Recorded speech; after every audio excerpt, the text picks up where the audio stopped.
Football season is almost upon us, and for some reason, we're at a baseball stadium for the beat.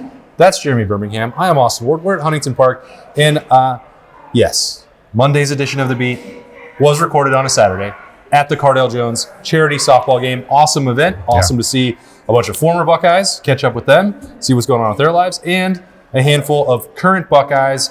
And that's where we're going to focus most of our attention as we get ready to head out, Birm, to Las Vegas for Big Ten Media Days. Can't wait for a trip to the desert. I'm excited to get to talk to. We did not talk to Sonny Styles on the notebook that people saw on Saturday or Sunday or whenever you watched it. Because he's got to talk all day Tuesday. Because we're going to talk to him a bunch.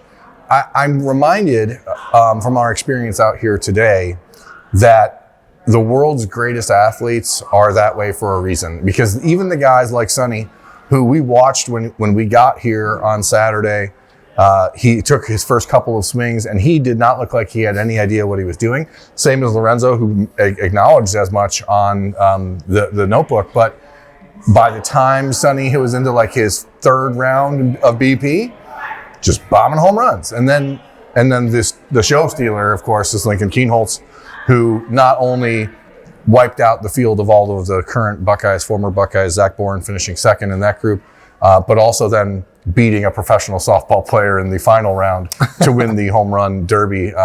Just a really special athlete. And I told Lincoln I'm going to start calling him the Vanilla Abuka, and that's what he's going to be from now on for me. And because people like him who are just that good at everything, it is a reminder. It's not fair. I'm going to try to bring it back to football here. It's a reminder that you should not count him out once football practice starts a week from now. Yeah, and I think we've talked about the quarterback battle, and Lincoln Kienholz has to go play quarterback to win that job on July 31st. He can't win it by being a 2 handicap on the golf course. He can't win the starting quarterback job by winning home run derbies at a charity softball game. He can't do it by merely running 22 miles an hour. 22.3. Doing, impressive feats of strength on track and field or in the weight room work. Now that's important, what he's doing with Camaraderie, and he said every single metric was up over the summer, and you can tell just looking at him that he's really maturing. I think we've maybe talked about the quarterback part of missing that first spring and how that may have, set back the development through no fault of his own. He gets to choose whatever path he wants, but you also miss out on winter conditioning, mat drills, and then that full summer. He did get in June of that, pre-true freshman year, but you're seeing the physical changes in Lincoln Kienholz, and he already has ridiculous hand-eye coordination and an array of dazzling athletic traits. But I guess everybody, those current and former Buckeyes both, were all just marveling at what he can do. It doesn't guarantee you anything come July 31st. Yeah, I mean, it's not even doesn't guarantee you anything. It guarantees you nothing. True. This is a guy that is going to have to go out and win the job. I think that he's in a position to do it. And, you bring up what he missed as far as the weight room and all of that stuff. Even if he had been here, enrolled early, which he did not do, he's still a kid from Pierre, South Dakota, who was coming to Ohio State to play football, who 3 months before he had been committed to Ohio State was planning on going to Washington. Still a good program. Still a good program, but he really was not someone that anybody anticipated having a real shot to be a starting quarterback at Ohio State ever in his life. So there's a process that has to take place. And Lincoln, I don't know what it's worth, right? But he is super comfortable in his skin, and he loves Columbus. He loves his teammates. His teammates love him. And I don't know how much that matters once the bullets start flying on the football field and once the coaches have to begin evaluating how you're reading Matt Patricia's defenses and how you're getting the ball out on time and where you're throwing the football accurately or not. But if you're just looking at this from the outside looking and saying, where is the advantage right now for Julian Sayin to win this job versus where's the advantage for Lincoln Kienholz?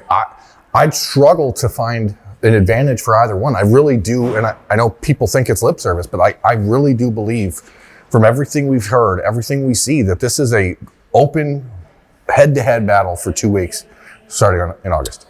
Well, our opinion doesn't matter. It is Ryan Day's opinion, and I've said this, a lot of times this summer, and going back several years, I'll reiterate it. If Ryan Day is saying, and he went on Bobby Carpenter's show last week, Thursday, with Anthony Schlegel and Bobby Carpenter, and said, sometimes I go into the summer, I've got a pretty good idea how this is going to go, who's going to take this job. I know what to expect. Not always, but sometimes. And he said, that's not the case right now. He said, he does not know. So if that's what I've not known Ryan Day to be a liar about his quarterbacks. One time I misread the situation in a current moment, and then I should have been paying more attention to what he was saying. And I'm not going to make that mistake again. Yeah, I mean, we'll see. I mean, it's going to be interesting on Tuesday when we get a chance to talk to Ryan Day. I bet he says the exact same thing word for word on Tuesday. I would agree. And I'm interested from his perspective, and we don't really know what we're talking about on this episode of The Beat. We're just winging it. I'm interested in his perspective as how different does this feel than 2 years ago for him as the evaluator and the decision maker in that room? Because, again, you're talking about trying to evaluate the Kyle McCord and Devin Brown battle from a media perspective. Ryan Day acknowledged multiple times that was back and forth with those two in the first couple of weeks of August. So how does this one feel compared to that one? Do you feel better about this one? Do you feel the same? Like, I have no idea. Do you feel better because you like both of these options in a vacuum better? Do you feel worse because you don't like either one better? Like, I'd really like to know how he sees this compared to that debate 2 years ago. Yeah, we'll get, I think, probably much more into that on Talking Tuesday after we get out to Las Vegas later today, which is Monday, when this episode drops. I was really just like the 5, 6, 7, 8 current Buckeyes that were out there, getting a read on what their summer was like. Someone like Luke Montgomery, we saw him at camps. I talked to him a week ago. He's starting to, pick up golf and some of these other interests. Was playing with Lincoln Kienholz in the Ronald McDonald House charity outing last week. And he's always carried himself like as a mature beyond his years guy. And I was talking to him about, the middle of last year and like when he walked into Wrigley Field and how different he looked in terms of the physical maturation. Yeah. It's like, yeah, I mean, the way that he is preparing his body is very different now than it was 2 years ago and very different than a year ago. The results are showing up and he looks awesome physically. Like, he's not I saw a photo of him on Instagram like Friday and after playing golf with his brother Ryan and one of their buddies. I was like, I cannot believe that's an Ohio State offensive lineman. I think that's the interesting part because he doesn't need to play center for Ohio State, but now he's sort of looking. 2 years ago, I sort of scoffed at your suggestion. Well, he can play all 5 positions. So I don't know. Center doesn't really make a lot of sense to me.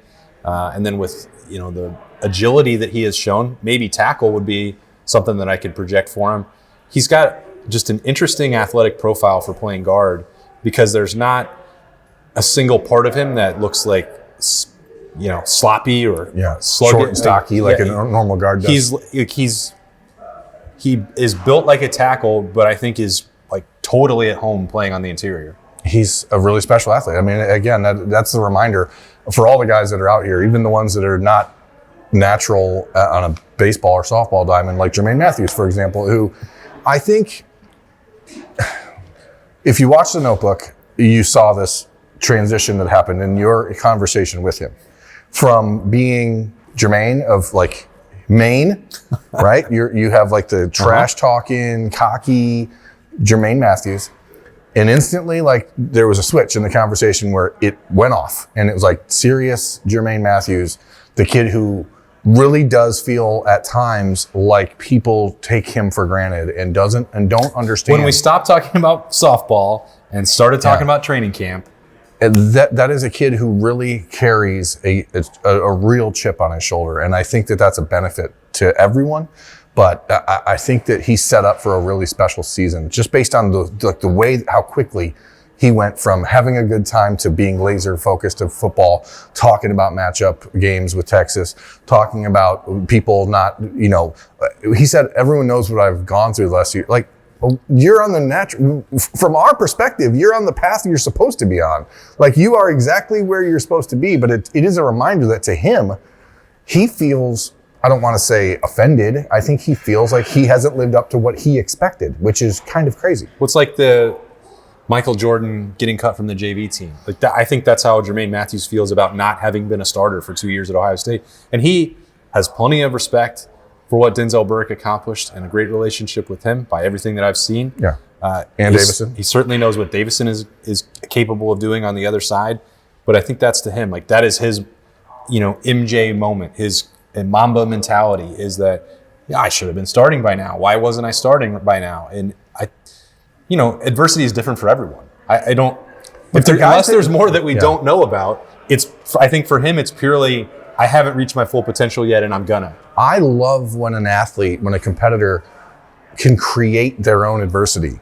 You know what I mean? Like, you have to find a way to internally motivate yourself. And Lorenzo Styles said the same thing to you. Like, if Lorenzo Styles, he said, if he was basing his motivation on what fans say or what the media says or everyone's insistence that he's not going to end up being the starter at nickel, then he would be on this roller coaster. He said, that's not what motivates me. It's my family that does. It's my dad. It's my mom. It's my brother. Like, that's how I get motivated.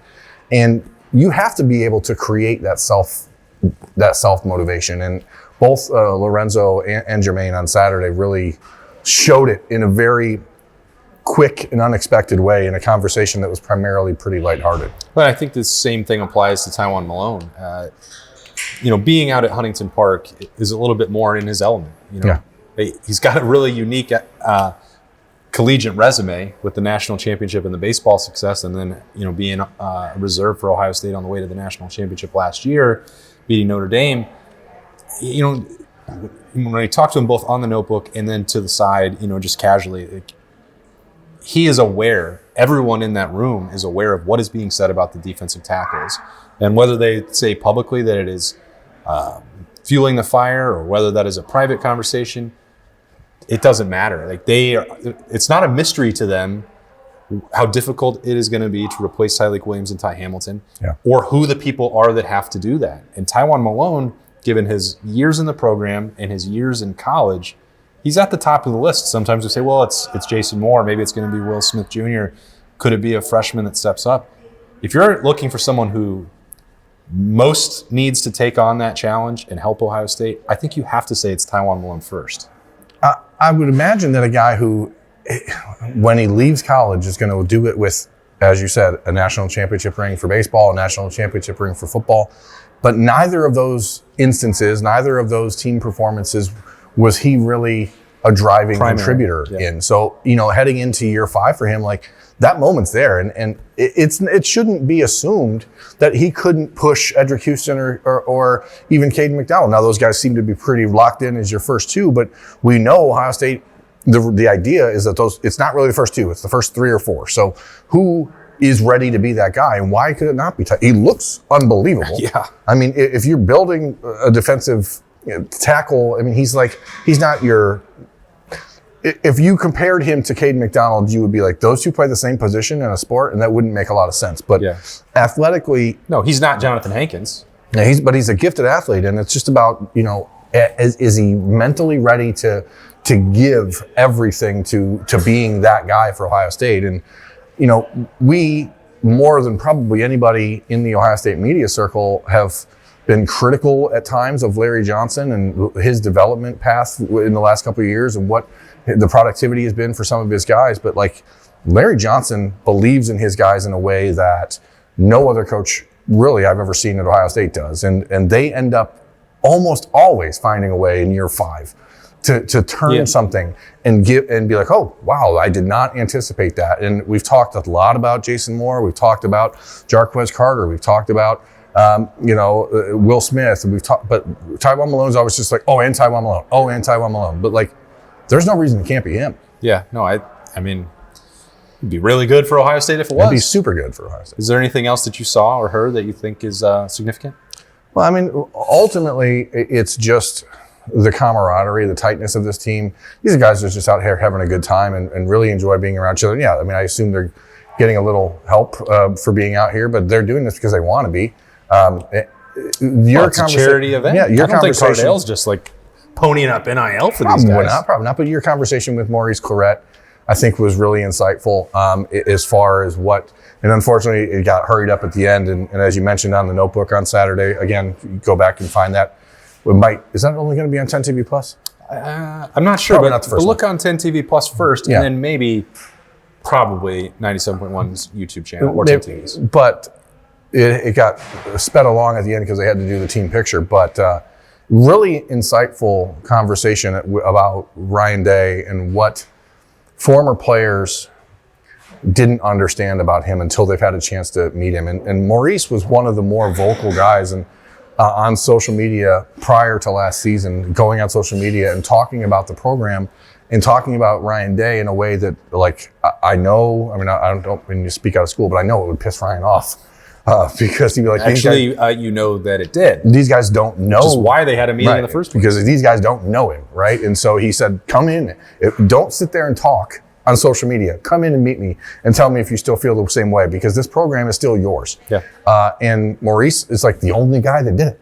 And it's not a surprise to me that he has so completely changed his mind about what Ryan Day is and what Ryan Day's stewardship of the program means and why it's successful. So, and it wasn't the national championship that changed his mind. No. He was, as I mentioned, with that Emeka Buko, 2 references for Emeka in this episode. Didn't see that coming. Emeka Monday. I remember in training camp last year, like, was that Maurice Clarett out there? Like, the message, and like, yeah, he's like, that was awesome. Like, that was a shift that happened well beforehand, which is why Maurice was around the program as much as he was throughout the entire season and throughout the playoff run.